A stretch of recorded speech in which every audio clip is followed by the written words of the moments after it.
Hey folks, I'm sitting in the chapel here at the apartment building because it's one of the quietest and coolest places I can find right now. This week, we're going to be talking about the concept of purpose, and that would be why you are where you are. Why are you on this planet? Who is the recipient of what you know and what you have learned?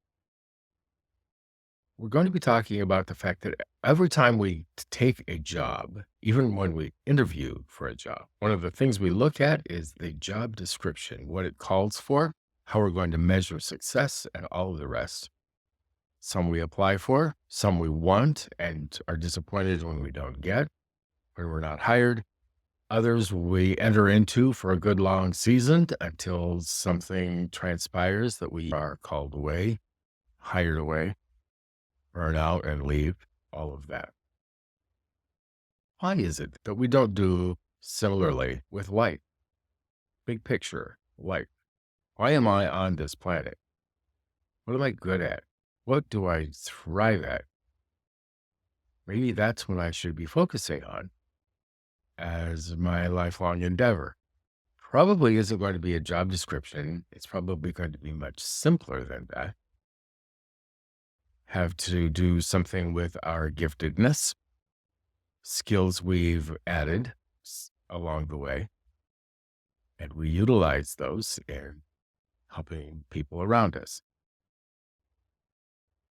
Here's where we want to land this week when we talk about it on Thursday, and that is this. If I'm putting to good use the things I know God wants me to do, to be, to share, to reproduce in others, that's going to be rewarding, even if the pay that we receive for it is less than it might be doing something else. We may even find we volunteer that while we are supporting our family in another venue. But if we know why we're here, if we know what our purpose is, what our calling is, if I can use that in the right context, it's going to be better long term.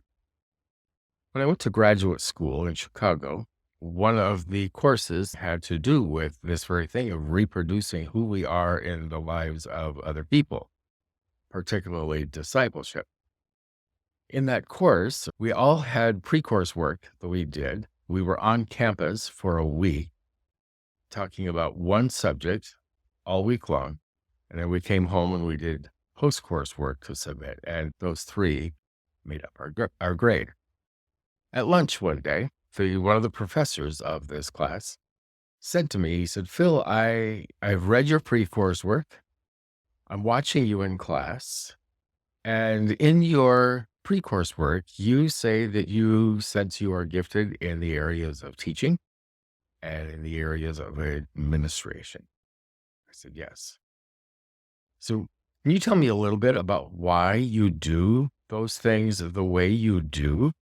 Because there's a lot of different styles and you've chosen a style. Why do you do the administration the way that you do? Why do you teach the way you do? Thought about it for a little bit. He had some other questions to draw me out, I should say. And finally, he said, I'm going to suggest, Phil, if I may, that you are gifted in one more area. Okay, I think I know what I'm about, but he's the prof, so go ahead. He said, I believe, Phil, that you are also gifted in the area of encouragement. There's a biblical word for it, exhortation. But it seems to me that that is what drives the other two. I don't know how long the pause was, but I agreed with him, his assessment, and then his encouragement to keep encouraging. That was in 1989, I believe. This is 2024. I'm starting something new. Guess what's driving it? Encourage one another.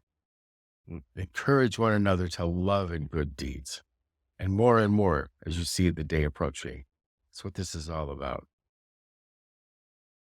So we're going to talk about that Thursday. Give some thought, you who are in the active membership. What is it that God might have you on this planet for? What is your purpose? Some of you have read The Purpose Driven Life. Some of you have read The Purpose Factor by the Bosches. Both of those contribute. Other things that you have read, we're going to talk about that Thursday. And we'll see if we can encourage each other to do even more or do it better. All right. We'll see you soon.